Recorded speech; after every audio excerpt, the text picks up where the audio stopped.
If you're wondering how you can turn on or off the auto restart feature on your Samsung phone, so in this video I will show you the exact process. First of all, just go to Settings, then tap on Device Care.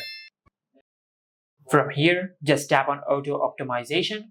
Now at the bottom of the page, you will find the option of Auto Restart. Just tap on it, and from here you will be able to turn on the Auto Restart feature by enabling these toggles over here. Now if you want to use the Auto Restart feature when needed, you can enable this option. And by enabling this option, your Samsung phone will auto restart when it detects performance issues, or you can schedule a restart time. For that, just enable this option, and from here, just set the days and the time when you want your Samsung phone to auto restart. Just like that.